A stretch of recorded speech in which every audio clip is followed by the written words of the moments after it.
بسم اللہ الرحمن الرحیم وَأَمَّا مَا يَنفَعُ النَّاسَ فَيَمْكُثُ فِي الْأَرْضِ إِن تَنصُرُوا اللَّهَ يَنصُرْكُمْ وَيُثَبِّتْ أَقْدَامَكُمْ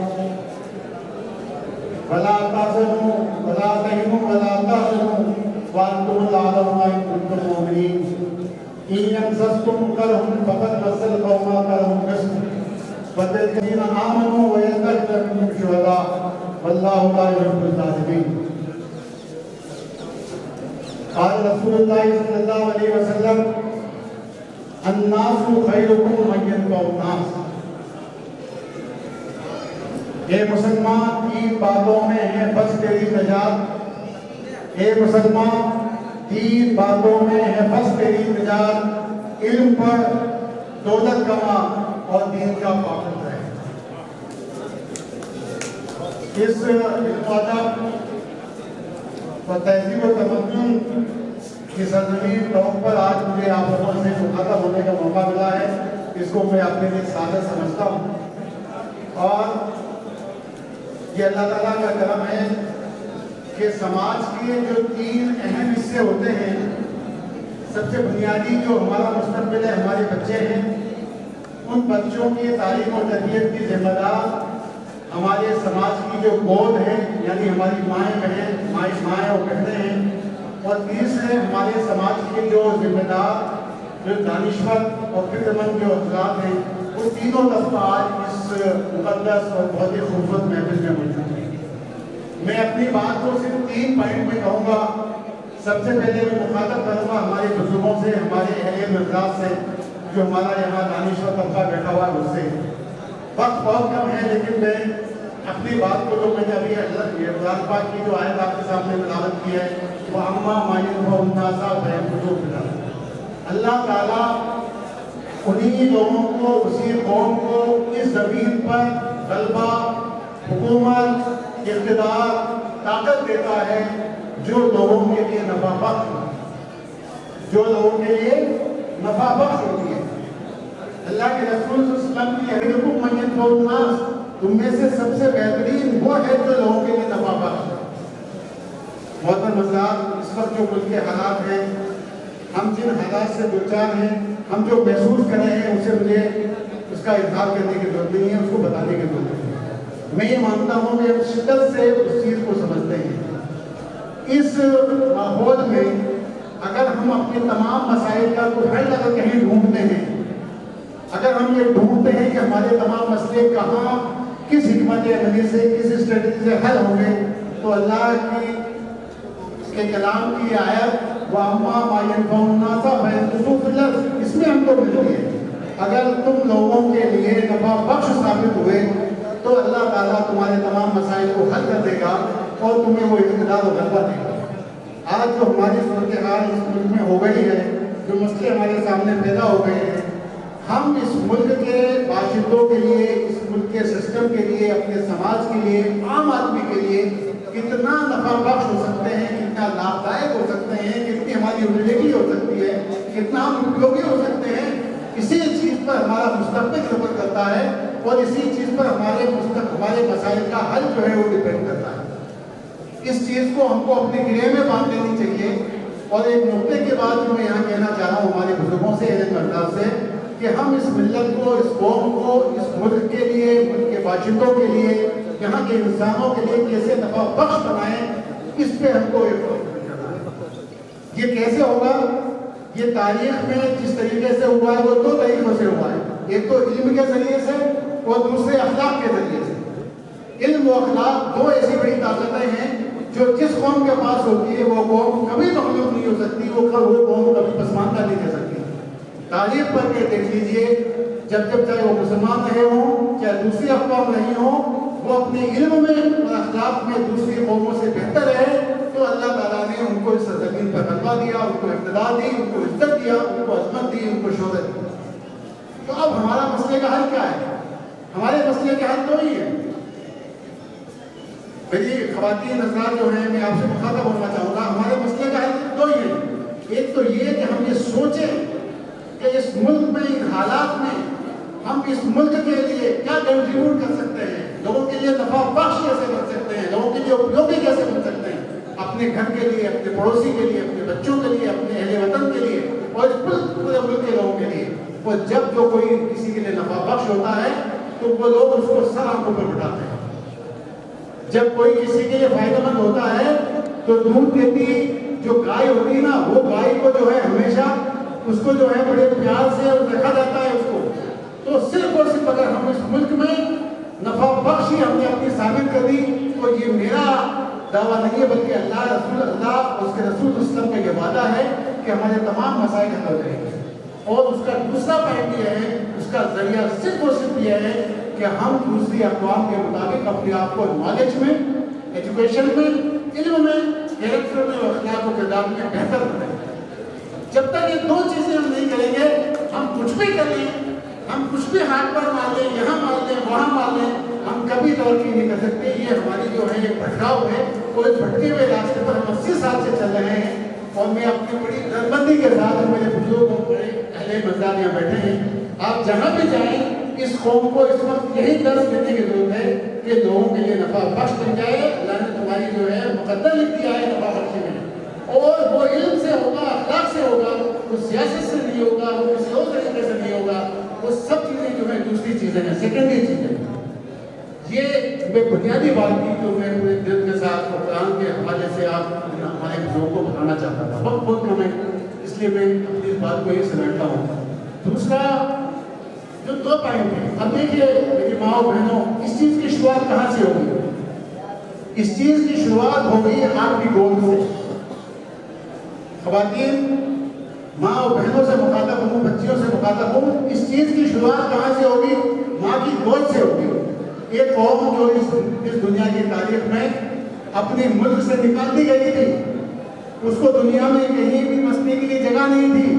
آپ سمجھ گئے ہوں گے اہل امت کے بارے میں، لاکھوں کروڑوں کی تعداد میں ان کا جنوسائیڈ کیا گیا تھا. جہاں جس زمین میں کا ایک خطہ نہیں بچا تھا جو ان کو جھیلنے کو برداشت ہو، جہاں جاتے تھے دھتکار سے بھگا دیے جاتے تھے. لیکن وہ جہاں بھی رہے، جیسے بھی رہے، انہوں نے جو طریقہ اختیار کیا وہ یہی کیا کہ وہ لوگوں کے لیے نفع بخش ہو گئے، علم و اخلاق کو اپنا جو ہے وہ ذریعہ بنا لیا. آج دیکھیے پوری دنیا پر وہی لوگ حکومت کر رہے ہیں. اور کتنے سے لوگ ہیں؟ کتنے سے لوگ ہیں؟ کروڑوں میں نہیں ہے، لاکھوں میں لوگ ہیں. تو آپ دیکھیے 200 کروڑ 700 کروڑ کی دنیا اور چند لاکھوں کی آبادی اس حیثیت سے اگر جو ہے عزت پا سکتی ہے، طاقت پا سکتی ہے، اگر وہاں حکومت کر سکتی ہے تو وہی دو ذریعے ہیں. اور اس کا جو ذریعہ ہے میری ماں بہنوں آپ کی گود ہے. اپنی گود کو مضبوط کیجیے.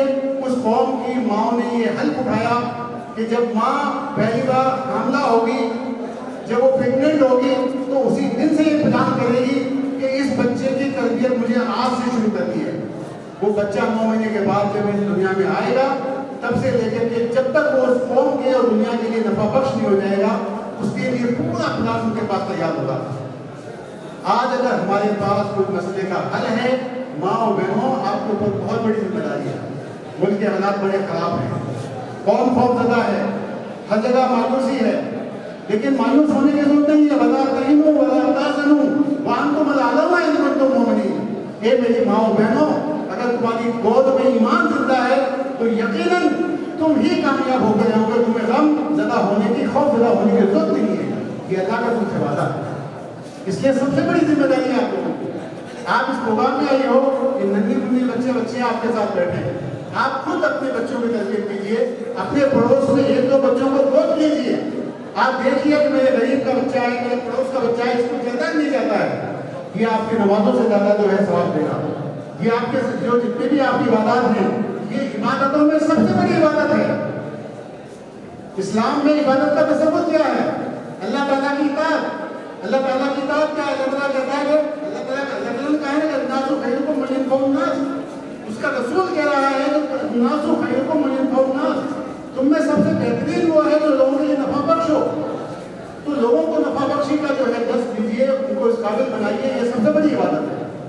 تو بہت مختصر بات میں، اپنی وقت بہت کم ہے، میں آپ سے کہنا چاہوں گا کہ آج سے آپ عہد کیجیے کہ اس قوم کی سرزمین سے ہماری کوئی گلی، کوئی محلہ، کوئی گھر ایسا نہیں رہے جہاں کسی ماں کی گود کا بچہ جو ہے تعلیم کے لیول سے آراستہ نہ ہو.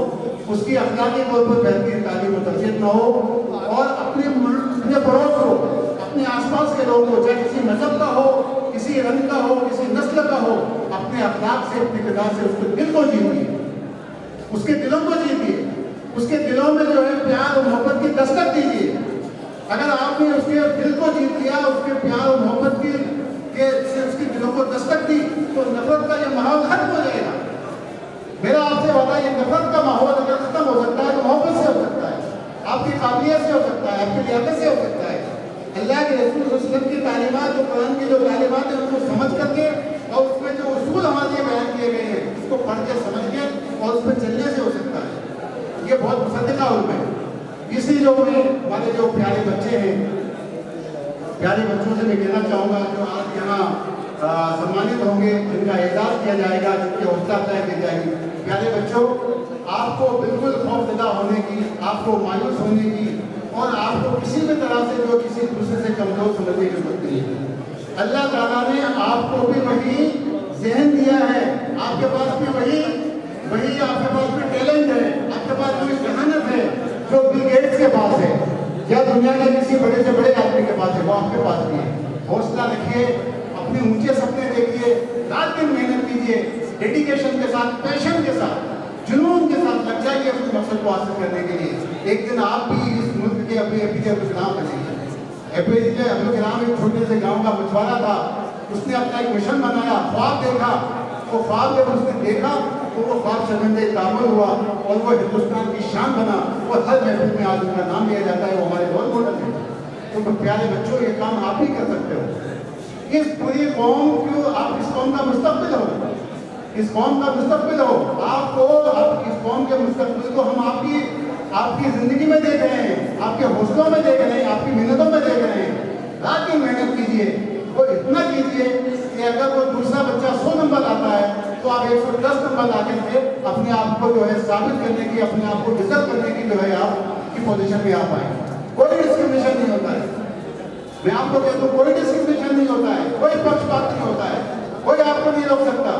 عزرالدین کو کچھ نہیں روکا ہندوستان کا کیپٹن بننے سے، اے پی جے عبد الکلام کو کچھ نہیں روکا دنیا کا سب سے بڑا سمبول بننے سے، پریزیڈنٹ بننے سے۔ اگر آپ میں لیاقت ہے، آپ میں قابلیت ہے، آپ اس ملک کے لیے، لوگوں کے لیے نفع بخش ہو، تو یہ ملک اور اس ملک میں وہ لوگ جو آپ کے دشمن ہیں، آپ کو سر آپ کو بٹھائیں گے۔ ایک بات کر کے تو دیکھیے اس کو، ہم نے بہت تجربے کیے ہیں، ہم نے بہت ساری تجربے کیے اس 80 سال میں۔ میری ایک آخری اپیل آپ لوگوں سے یہ ہے، ماؤں سے، بیٹوں سے، پیارے بچوں سے، یہاں میرے انداز سے، کہ ایک بات جو یہ میں نے نسخہ آپ کو بتایا ہے کہ لوگوں کے لیے نفع بخش بن جائیے، اور اس کے لیے علم کو، اخلاق کو ذریعہ بنا لیجیے۔ ہماری ماں و بہنیں اپنی گود کو اپنے بچوں کا، اپنی قوم کا مستقبل سمجھ کر کے ایسے سنبھالیں، اور ہمارے بچے جو ہے اپنے حوصلوں سے، اپنے عزائم سے، اپنے ارادوں سے، اپنے سپنوں سے اس قوم کے مستقبل کو بنانے کا کام کریں۔ یقیناً وہ دن دور نہیں جب اس ملک کا پورا سینیریو بدل جائے گا۔ یہ جو آج ذلت اور رسوائی کی کا ماحول جو ہم کو دکھائی پڑتا ہے، یہ سب ختم ہو جائے گا، اور ایک دن جو ہے روشنی ہوگی، اور پھر وہی تاریخ توڑ کے آئے گی جس طرح سے ہمارے اسلاف نے ملک کو، دنیا کو جو ہے وہ تاریخ دکھائی ہے۔ آخر میں یہ امید کرتا ہوں کہ اللہ تعالیٰ، آخر میں دو لفظ مہم کے بارے میں کہنا چاہوں گا۔ مجھے لگتا ہے ٹونک میں کافی آتا رہا ہوں، میرا واسطہ بھی رہا ہے۔ ٹونک کی ایک جو سیاسی تاریخ رہی ہے، یہاں علم و ادب کا گربارہ رہا ہے، وہ تاریخ ایک زمانہ ہوا ختم ہو گئی۔ ٹونک کا نام صرف ٹونک رہ گیا دنیا میں، لیکن اب مجھے لگنے لگا ہے، میں اپنے چند دوستوں کو اس طرح میں متوجہ کر رہا ہوں کہ مجھے لگنے لگا ہے کہ ٹونک ایک بار اس مہم جیسے عظیم الشان کام کے ذریعے سے اپنی تاریخ کو دوبارہ لکھ رہا ہے۔ اپنی تاریخ کو یہ ٹونک جو ہے، ٹونک کی سرزمین اپنی تاریخ کو پھر لکھ رہی ہے۔ کیسے لکھ رہی ہے؟ کیسے لکھ رہی ہے؟ کیونکہ آج دیکھیے اتنے سارے کام ہیں جو کہ میدان میں بھی یہاں سے چلے ہیں۔ یہاں ایجوکیشن کا کام ہو رہا ہے، وہاں عامر صاحب کا کام ہے، وہاں یہ عادل صاحب کا کام ہے، بہت سارے دینی کام ہیں، اور کئی لائن سے وقت کے تعلق سے یہاں زبردست کام ہوا ہے۔ راجستھان میں سب سے اچھا کام اگر کہیں ہوا ہے تو ٹونک میں ہوا ہے۔ تو میں جو بات کہہ رہا ہوں کہ ٹونک کے لوگوں نے ایک بار مل بیٹھ کر کے آگے بڑھنے کی جو پھیلی ہے، ان تمام کاموں کی نسبت سے یہ ٹاؤن بہت آگے بڑھ رہا ہے. کہ مہم کا جو کام ہے, مہم کی جو شروعات ہے, یہ ایک اتنا بیسک کام ہے کہ جو میں نے جتنا اس کو سمجھا ہے ابھی کوٹا میں کل رہ کر کے اور یہاں کر کے اور اس کے پہلے بھی جڑا رہا ہوں, یقیناً اگر اس